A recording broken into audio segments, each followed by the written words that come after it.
बोल पाप मोचनी एकादशी माता की जय हो। धर्मराज युधिष्ठिर बोले, हे भगवान, मैंने फाल्गुन माह के कृष्ण पक्ष की एकादशी का महात्म्य सुना। अब आप चैत्र माह के कृष्ण पक्ष की एकादशी के बारे में बतलाइए। इस एकादशी का नाम, इसमें कौन से देवता की पूजा की जाती है तथा विधि क्या है, सो सब विस्तार पूर्वक कहिए। श्री कृष्ण भगवान बोले, हे राजन, एक समय मानधाता ने लोमस ऋषि से ऐसा ही प्रश्न पूछा था।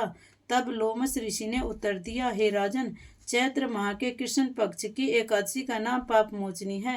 इसके व्रत के प्रभाव से मनुष्यों के अनेक पाप नष्ट हो जाते हैं।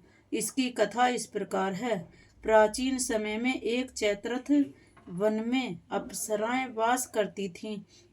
वहाँ हर समय वसंत रहता था। उस वन में एक मेधावी नामक मुनि तपस्या करते थे। वे शिव भक्त थे।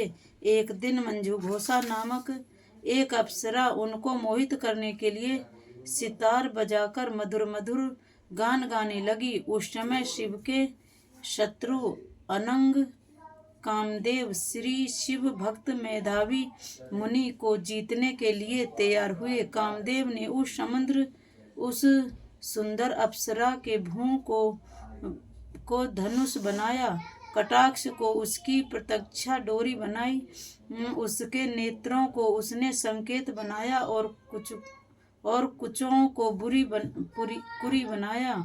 उस मंजू घोषा अप्सरा को सेनापति बनाया। इस तरह कामदेव अपने शत्रु भक्त को जीतने को तैयार हुआ।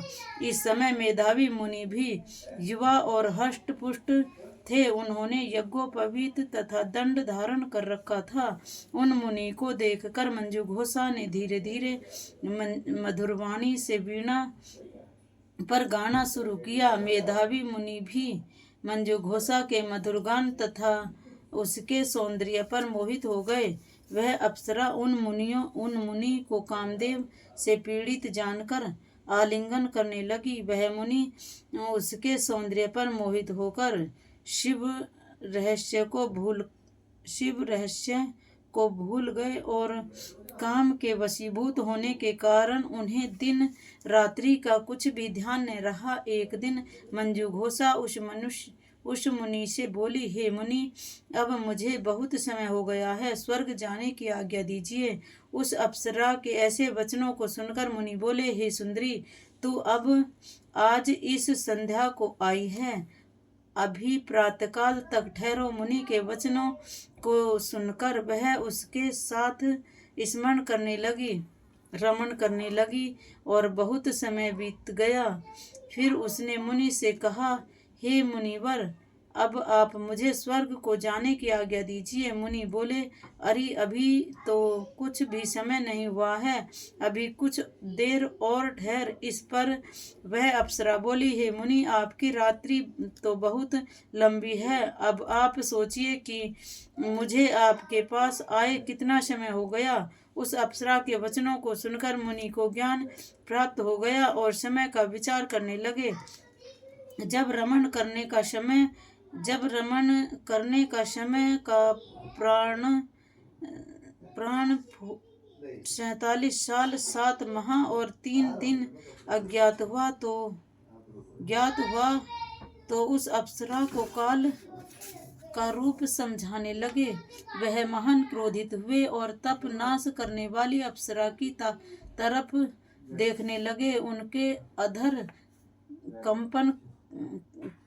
कांपने लगे और इंद्रियां व्याकुल होने लगी। वह मुनि उस अप्सरा से बोले, हे दुष्ट, मेरे तप को नष्ट करने वाली, अब तू मेरे श्राप से पिशाचिनी हो जा।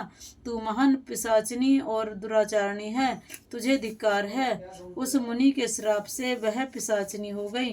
तब वह बोली, हे मुनि, अब मुझ पर क्रोध को त्याग कर प्रसन्न हो जाओ और इस श्राप का निवारण कीजिए। तब मुनि को कुछ शांति मिली और पिशाचिनी से बोले, रे दुष्ट, मैं साप से छूटने का उपाय बताता हूँ।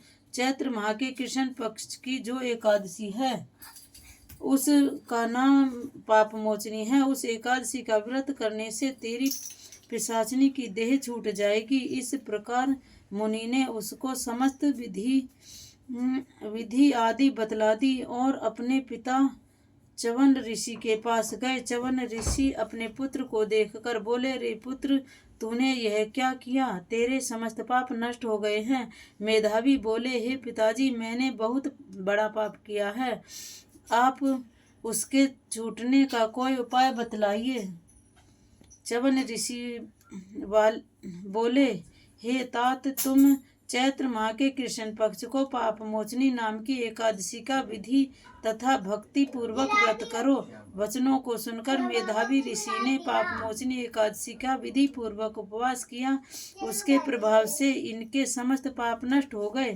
मंजू घोषा अप्सरा भी पाप मोचनी एकादशी का व्रत करने से पिशाचिनी की देह से छूट गई और सुंदर रूप धारण करके स्वर्गलोक को चली गई। लोमस बोले, हे राजन, इस पाप मोचनी एकादशी के प्रभाव से सब पाप नष्ट हो जाते हैं। इस एकादशी कथा के श्रवण व पठन के से 1000 गोदान करने का फल मिलता है। इस व्रत के करने से ब्रह्म हत्या करने वाले, गमन करने वाले आदि के पाप नष्ट हो जाते हैं और अंत में स्वर्ग को जाते हैं।